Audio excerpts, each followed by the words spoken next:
Hey guys, Professor Bill here from Comic Book University, and here's going to be a class about issue number 17 of Luke Cage Power Man. Now, you may recall that Luke Cage Hero for Hire was the name of the series from issue 1 through 16, but issue 17, the writers, creators, editors, everybody decided that Power Man needs to be the name for this guy because he needs some kind of a superhero name. You can't just have Luke Cage Hero for Hire. No, Luke Cage, it's a cool name, but hey, we need an actual superhero name. And it stuck. I mean, when you think about it for just a moment, honestly, could you possibly imagine calling it anything other than Power Man and Iron Fist? I mean, that was the name, and it was a good comic. But the excuse they gave for changing the name inside the comic, that's where it actually gets interesting. And the only thing that could possibly overshadow this is the idea that in this issue, Luke Cage fought Iron Man. Now, the way that this all happened was because some dude comes in and talks to Luke Cage and says, listen, I need to hire you. I'm with Stark International, and we need you to come in and try and steal the new Iron Man uniform that's made so that it can go into space. We need you to try and steal it. And this is only to check our security. Now, me, Mr. Stark, and for the most part, nobody else is going to know who you are or why you're there. We need the entire security staff and everybody else in the building, including Iron Man himself, to believe that you're an actual criminal, to not know if there's a whole group of you or not. Just, we need you to go in and test our security system and try to steal this suit. Now, Luke Cage doesn't believe him until he sees that check. That's a lot of zeros. I mean, it's like singing. Oh. So Luke goes and he does his thing. He's trying to be sneaky at first. Once he gets caught, he just goes full Luke Cage and starts beating the ever-loving snot out of these people. Eventually, Iron Man shows up, and you know there's going to be a big deal.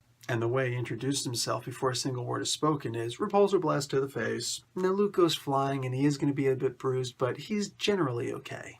In fact, the next repulsor blast that happens, Luke is braced, and he doesn't even move, he barely budges. And straight off the bat, he just starts wailing into Iron Man and just taking this guy to task. Iron Man mounts a bit of a defense and he's fighting back and whatnot, but his chest piece actually gets destroyed because Luke just starts punching him in it over and over and over again. Iron Man's like, oh man, no one's ever thought to hit me in the same spot again and repeatedly.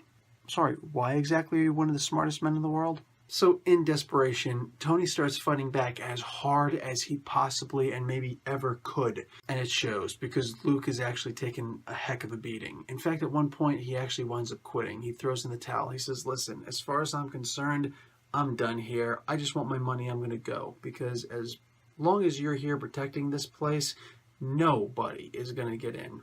Well, that is, of course, unless there's a distraction in the form of a hired superhero. Yeah, that guy who gave him that check, clearly that check is going to bounce because this guy actually hired Luke to be a distraction. He went in and he stole the spacesuit. Now, he didn't know how to operate it properly, so instead he got aboard this spacecraft, this rocket that Tony uses, and boom, exited out of the building.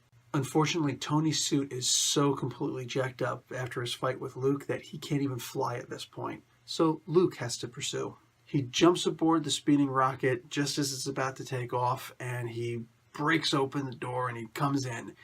The guy inside goes, that's impossible. There's no way you should be able to break through this. Luke's response is, hey, chalk it up to Black Power Man. Hey, Power Man. Yes, guys, believe it or not, that's how the storyline purposes explain the change in the name. Black Power Man. And instead of doing Black Power Man, which just, yeah, even back then probably wouldn't have been that great. Today's standards, come on. And there you have it. That's the continuity explanation for why he changed his name from Luke Cage Hero for Hire to Luke Cage Power Man. And it stuck. For many, many years, it stuck. So our heroes have saved the day. They go back and they reconcile with each other. Obviously, he doesn't know that Tony Stark is Iron Man, so just Iron Man by himself is saying, I'm sure that my boss will be happy to reimburse you for that money that was supposed to come your way because it would only be right. However, we are going to have to take off for the damages to the building, the damages to the suit, the damages to that rocket, and all these other damages. Luke Cage just kind of takes it in stride, and it is what it is. And guys, that was issue number 17. Now, make sure you come back next time because I'm going to have a story about Cottonmouth. Cornell Stokes, according to the Netflix series, but In the comics, he is Cornell Cottonmouth. And guys, I'll see you then. Class dismissed.